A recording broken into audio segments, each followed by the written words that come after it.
How much control or oversight do you think the state should have over local school districts? And this came from my daughter-in-law, Regina. Do you understand the question? Yeah, but that's, wow. How much, let me see it. Control. How much control or oversight do they have over local school districts? That's a hard question to answer because it means so many different things. Certainly, the state has to have, in my view, if we're going to have a state system of education, the state has to enforce certain minimum standards of education. I mean, there's no way to get around that. It would be nice to have a larger degree of local control and local autonomy, as long as we have the system where we're cut a big check from Washington and we have to follow the orders of our masters from Washington. As long as we have a system where the state Supreme Court is deciding what we have to do with funding on a state level, that's going to be increasingly difficult.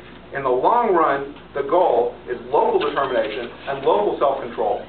I certainly believe that we need to resist the efforts to take away authority from our elected officials and place them in judges who are not politically accountable. That's a big problem that we face right now. Another big problem we face right now is, federal control of education. Again, it goes back to a certain degree of cultural change that we need. And until we have a cultural change along with a budget change, and indeed a judicial change so that elected officials have some control over our pocketbooks, it's going to be difficult to have a significant degree of local control. Thank you. Well, this is an issue that's near and dear to my heart. As a legislator, I fought this and had the scars to show for it. And then even as a lobbyist, I fought this. The state government, Lakeview has decided. We may disagree with the Lakeview decision, which the Supreme Court issued that says the state has to provide an adequate and equitable education. But the state has taken that Lakeview decision and, in my humble legal opinion, gone berserk with it. And they use every type of administrative and monetary control they can to squeeze these school districts. When Lakeview never said you have to do this, you have to do this, you have to do this, you have to do this. It just said provide an adequate and equitable education. Legislature, come up with that. Well, I think the legislature has gone off the deep end in doing that. And the victims are small, rural schools. If people aren't meeting academic standards, then at some point you give them some time, but at some point you got to shut them down. But that's not what's happening in a lot of parts of this state.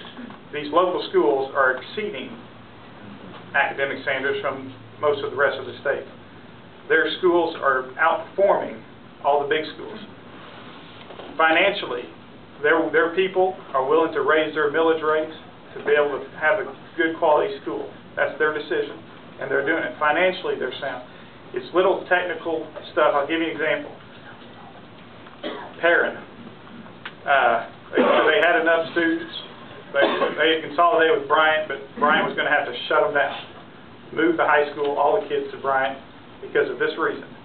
Not because of test scores, not because of, it'd actually be more expensive to move them to Bryant and keep that high school open. But they had to shut them down because you had to not just offer, but you had to have a child in every class, the core curriculum, every year.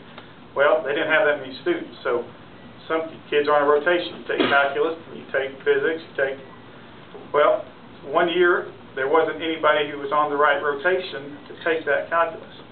And so this poor girl for 2 years had to take calculus and physics just to keep their school open.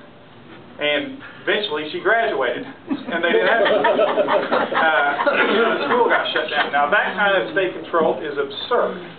And one last story I'll tell you. I was in Perrin, and a mother stood up and said, "Mr. Hutchinson, I voted for you, and I voted for Mr. Huckabee, not because of your economic policies, not because you're a Republican or Democrat.